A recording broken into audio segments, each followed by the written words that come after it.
should you get the iPhone 6s Plus here in 2024? So this device came out back in 2015, which makes this device pretty outdated. And because it's so old, it's definitely nowhere near as good as it was back when it was launched. So let's talk about whether or not it's still worth buying here in 2024. So first off, let's talk about the design. And this device pretty much looks the same as the previous iPhone 6 from 2014. And one feature that I really like about this device is the fact that it still has a headphone jack. This was actually the last iPhone besides the iPhone SE that still had this feature.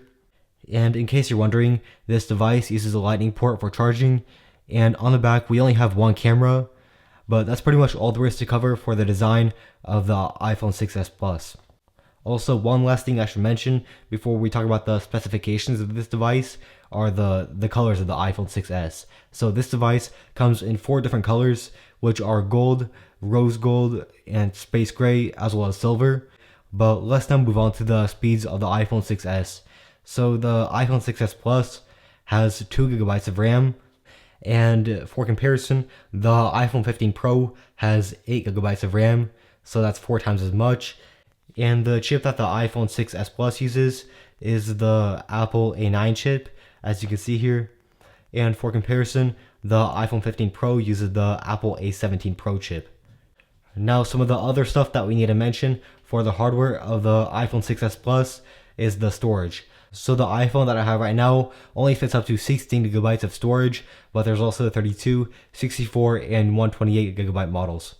Now, that's pretty much all there is to cover for the hardware of the iPhone 6s Plus. Let's move on to the display. So the iPhone 6s Plus has a 5.5-inch display from one corner to the other. And in case you're wondering about the regular iPhone 6s, it has a 4.7-inch display. And the screen resolution of this device is 1920 by 1080, and the pixels per inch are 401. And this device uses an LCD display, and the brightness reaches 500 nits. So that's basically all there is to cover for the display of the iPhone 6s.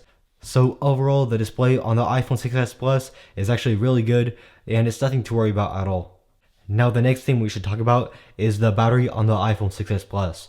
So this device has a 2750 mAh battery, and this is actually really good considering that the iPhone 15 Pro has just below 3300 mAh of battery. So overall, the battery on the iPhone 6s Plus is going to be really good, especially since you're getting the Plus model. The battery is going to last really long. Now, the last thing we need to cover for the specs of the iPhone 6s Plus is the camera. So this device has a 12 megapixel camera, and it can record up to 4K at 30 frames per second. But this footage isn't high quality at all because, after all, this device is 9 years old.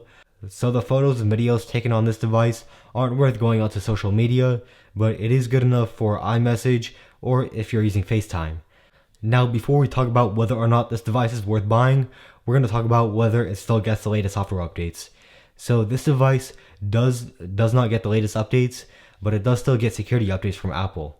So it hasn't gotten the latest updates in over 2 years, but you can see that it has iOS 15.8.2 right now, and Apple does still patch security bugs on this device. So even though you won't be getting the latest features, Apple will continue to fix the glitches on your iPhone.